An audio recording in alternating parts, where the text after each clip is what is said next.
5 लोगों को टाइटैनिक का मलबा दिखाने ले जा रही टाइटन पनडुब्बी हादसे का शिकार हो गई और इसमें सवार सभी लोग मारे गए। लेकिन ये हादसा कैसे हुआ, हादसे की वजह क्या थी, इस सवाल से अब तक पर्दा नहीं उठ पाया है। हालांकि शुरुआती जांच में ये बात तो साफ हो गई है कि जैसे ही इस पनडुब्बी का संपर्क इसके सहायक युद्धपोत से टूटा, तभी इस पनडुब्बी में एक बड़ा ब्लास्ट हुआ, जिसमें ये पनडुब्बी 5 टुकड़ों में टूट गई। जानकारों का मानना है कि ये ब्लास्ट इतना बड़ा और भयानक था कि मौके पर ही इसमें सवार सभी लोगों की मौत हो गई।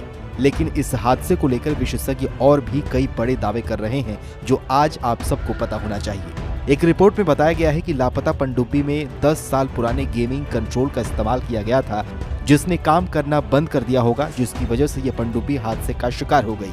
हालांकि कुछ विशेषज्ञों की माने तो पनडुब्बी जब गहराई में जा रही थी तब इसमें तकनीकी खराबी आ गई होगी और तब ये हो सकता है कि वो टाइटैनिक जहाज के मलबे से टकराकर उसमें फंस गई होगी।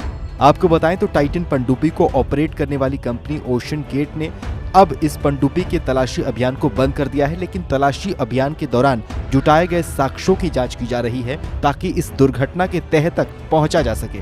इस पनडुब्बी में सवार होकर टाइटैनिक का मलबा देखने के लिए 5 अरबपतियों ने करोड़ों रुपए ओशन गेट को दिए थे। गौर करने वाली बात यह है कि 8 घंटे के सफर में इसमें सवार लोगों के लिए बहुत कुछ खास सुविधा नहीं होती है। 21 फीट लंबी पनडुब्बी के अंदर लोगों के पैर पसारने तक की जगह नहीं होती है। टाइटन पनडुब्बी 6.7 मीटर लंबी है, 2.8 मीटर चौड़ी और 2.5 मीटर ऊंची है। पनडुब्बी में बैठने के लिए कोई सीट नहीं होती है, बल्कि एक सपाट फर्श है जिस पर 5 लोगों के बैठने की जगह होती है।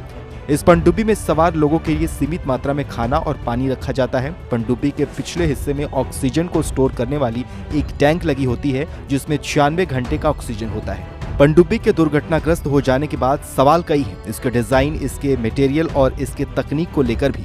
लेकिन इस हादसे को लेकर विस्तृत जानकारी गहरी जांच के बाद ही सामने आ पाएगी।